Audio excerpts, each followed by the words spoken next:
সুপ্রিয় দর্শক শ্রোতা ভাই বোন, গর্ভবতী মায়ের জন্য গর্ভাবস্থায় কোনো খাবার গ্রহণ করা অথবা না করা, বিশেষ কোনোভাবে চলা অথবা না চলার ব্যাপারে কোরআন এবং হাদিসে কোনো দিক নির্দেশনা আছে কি না আজ আমরা সে বিষয়টি জানার চেষ্টা করব ইনশাআল্লাহ তাআলা।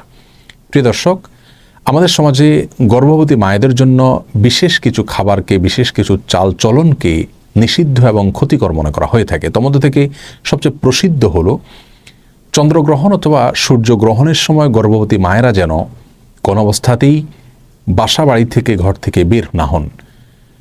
অনেকে মনে করেন যে চন্দ্রগ্রহণ সূর্যগ্রহণের সময় গর্ভবতী মায়েদের জন্য কোনো কিছু কাটাকাটি করা, কোনো কিছু কুটা, এটা উচিত নয়। যদি করেন তাহলে সেটি তার গর্ভস্থ সন্তানের জন্য ক্ষতির কারণ হতে পারে। অনেকে মনে করেন যে গর্ভাবস্থায় যদি কেউ যমজ কলা খান তাহলে তার সন্তান যমজ হবে। অনেকে মনে করেন যে গর্ভাবস্থায় কোনো মায়ের জন্য ডিম খাওয়া উচিত নয়, তাহলে সন্তানের চোখ কুসুমের মতো হলদে বর্ণ হবে। ডাব খাওয়া উচিত নয়, তাহলে ঘোলাটে হবে। অমুকটা খাওয়া উচিত নয়, তাহলে তমুকটা হবে। এরকম আরও নানা রকমের ধারণা রয়েছে। অনেকে মনে করেন যে গর্ভাবস্থায় কোনো মায়ের জন্য কোনো মুরগি, কোনো হাঁস এ জাতীয় কোনো কিছু জবে করা উচিত নয়। যদি করেন তাহলে সেটি তার গর্ভস্থ সন্তানের জীবনের জন্য ক্ষতির কারণ হতে পারে। অনেকে মনে করেন যে গর্ভবতী মায়েরা প্লেট ইত্যাদি চেটে খেলে, মুছে খেলে ভালো করে, তাহলে সেক্ষেত্রে তাদের কন্যা সন্তান হওয়ার সম্ভাবনা রয়েছে।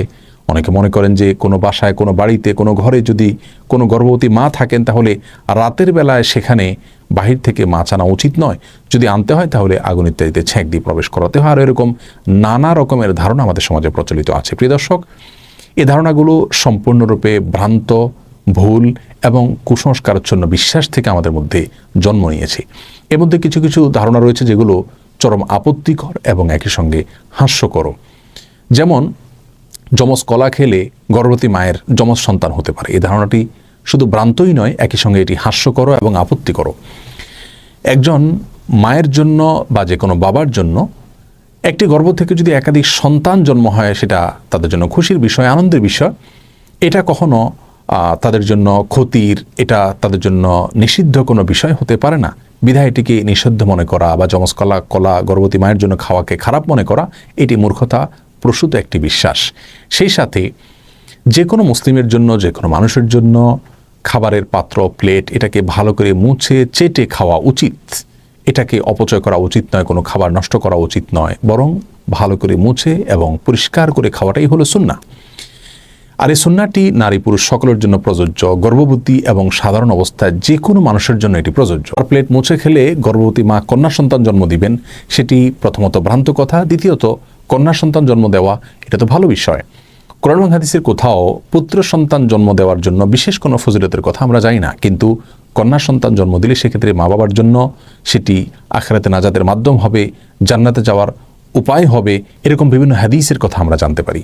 সুতরাং এই সমস্ত ভ্রান্ত বিশ্বাসগুলো আমাদের সমাজ থেকে দূর করার চেষ্টা আমাদের করতে হবে। প্রিয় দর্শক, মনে রাখা উচিত একজন মুসলিমের কি করা উচিত, কি করা উচিত নয়, কি খাওয়া উচিত, কি খাওয়া উচিত নয়, কোন জিনিসটা তার জন্য কল্যাণকর আর কোনটা ক্ষতিকর, এটি জানার দুটি উপায় রয়েছে। তার প্রথমটি হলো ওয়াহি তথা কোরআন এবং হাদিস।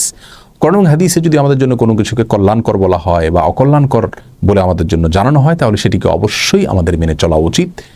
আর দ্বিতীয় উপায় হলো আমাদের জানার অভিজ্ঞতা এবং সায়েন্স। অভিজ্ঞতার মাধ্যমে, বিজ্ঞানের মাধ্যমে যদি আমরা জানতে পারি যে কোনো বস্তুর মাঝে আমাদের জন্য কল্যাণ নিহিত রেখেছেন আল্লাহ তাআলা অথবা অকল্যাণ নিহিত রেখেছেন, তাহলে সেটাকে অবশ্যই আমরা আমল নেব এবং মেনে চলব।